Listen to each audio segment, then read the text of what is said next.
Good evening, guys. It's Friday, August 9th, 8:44 p.m. Hope you guys had a good evening. Just kind of want to stay on top of it. Kind of want to remind you to stay the course, man. The hardest thing is to look. The hardest thing to do is to look. Now, I don't want to make things religious and script the Bible or anything like that, but I think it's somewhere in the Bible when it says just have enough faith, the amount of a mustard seed.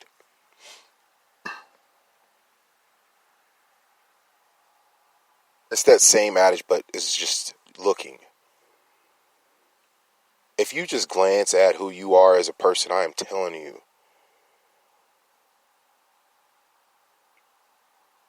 that's the time we're in right now. You're able to tap into abilities that generations before us had no idea existed. I'm challenging you. Allow yourself to be activated. It's already in some of us. What are you doing it for?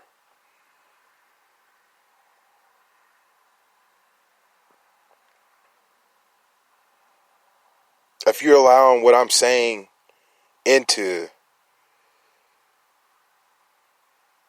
your mind and your ears, just look, man. Look at what I'm saying to you.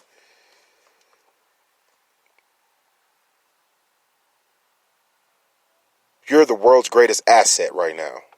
Not a machine, not a cell phone, not a car. You. Me and you are the world's greatest assets right now.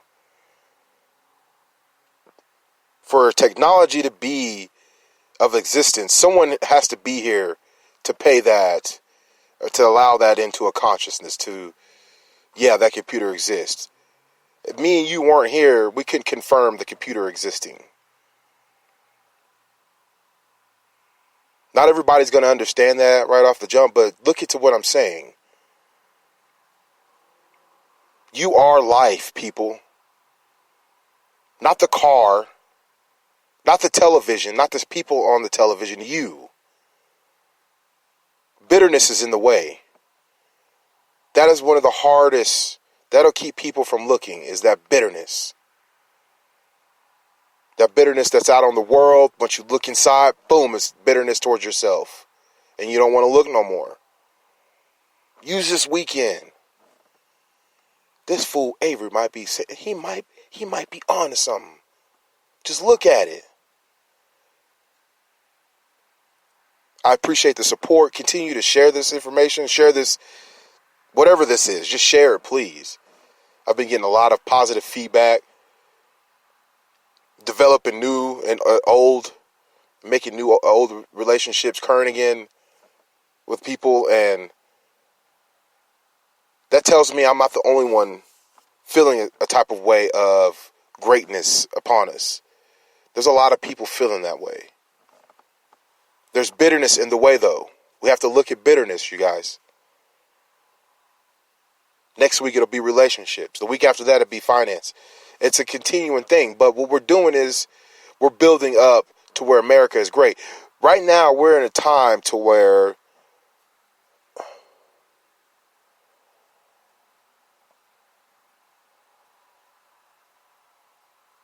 Millennium, Gen Y, whatever you want to call it, 1980s, 1979, maybe even 1977 on to maybe 99, 2000. That era was a competitive generation. There was a lot.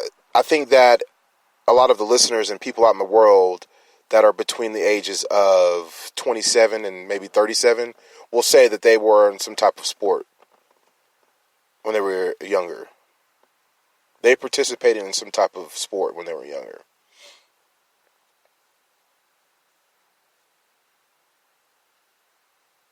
One of the fundamentals of sports is never giving up and effort. Those are some of the fundamentals to sports and competing, my opinion. And I think a lot of people will share the same opinion. That's our DNA. We're up to lead this country next. We need to tap back into that DNA, that competitive nature, that competitive spirit that's already in us, and formulate the direction for America. It's going to take some nation building. When you're doing nation building, you have to look at the good and the bad of your own nation. Everybody needs to do that. But me, speaking from my perspective as a black man in America, we need to do that. That's the conversation I'm ready to have with black Americans in America. Descendants of slaves of Americas. Blacks. Not China and black, or Mexican and black, or white and black. You get half a vote. We'll listen, but after we, descendants of the slaves, sit down at the table and talk about direction. If you have a plan, let's talk about it. I feel like I have a plan and some solutions. That's why I'm talking about it. I'm using this platform to drive an agenda to better improve what I believe will better improve the trajectory of the United States. Anybody listening and have any solutions or any ideas, let's talk about it. People out there faking it. Stop faking it. Stop faking it. What you doing by yourself alone, and I'm speaking from my perspective as a black man in America, black men, black business owners, stop faking it. Yeah, you own title to a business. Do you own the land? Or who are you doing? Who are you buying your supplies from? Who are the people that you're buying your supplies from, buying their supplies from? How do we make this work to where it'll benefit the community? Stop faking it.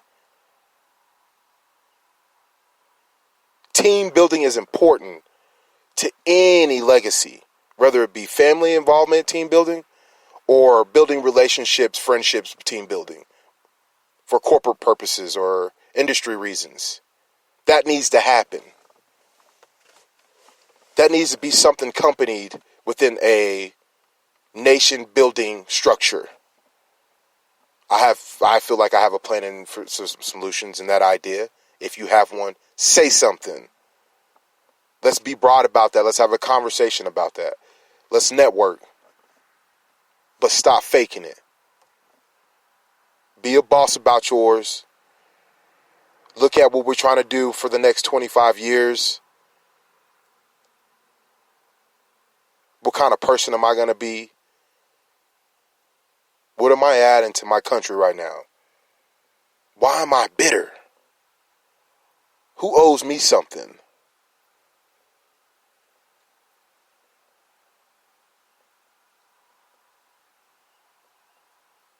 It's time to wake up, people. We got this Cadillac in America, and ain't nobody trying to take the wheel. Here, I'll whip it. Whip. What's our leadership looking like? I can't help but to take my competitive perception on life or my competitive spiritness and apply it to how do I make my country cracking? How do I make my country off the chain? How do I make my country great? How do I make my country fantastic? Am I the only boss that thinks like that? Or does a boss think like that? Does a nerd think like that? Does a cow? What kind of person thinks like that? Am I wrong for thinking like that?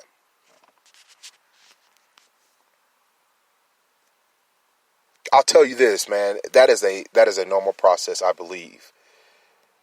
I believe there's people that can count and speak on that. That once you identify with who you are and you have the courage enough to be able to take the steps to grow from, to be better,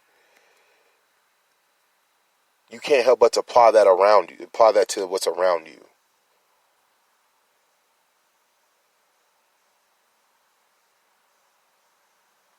I have 2 boys, one on the way. Not a shot, and there's no way they're gonna that would be defeating the purpose of continuing humanity if I allow them to live the same life I did. If I allow them to turn into the same man that I once was. What kind of fool? I mean, that would be stupid of me to allow that repeat. And I think a lot of people feel the same way. So I'm telling you guys, like, and it's not from a know-it-all perspective. It's from a deep desire and feeling of we need to really sit down and try to figure out some type of committee, some type of, I don't know, United States Nations of Nations or United States Nations of Nations Committee or whatever it is, to where we can come from grassroots to deeper grassroots. So we'll go deeper grassroots. Then we'll hit the city. And then there needs to be more of a connect. There's so much of a disconnect, I believe, and it's from the lack of conversation. However way you want to look at history, if you do your research on America, there are indigenous people. And I think the black slaves are some of the indigenous peoples of America. There's so many different races trying to drive this Cadillac. And each nation needs to do their own nation building. But that starts within. That starts within us individually. Then you'll start looking like, oh, my nation is tripping. But there's bitterness in the way. Coming up on 12 minutes, I'm going to try to get out of here. Got a good weekend planned. I've got some conversations that I pre-recorded. One I'll be having.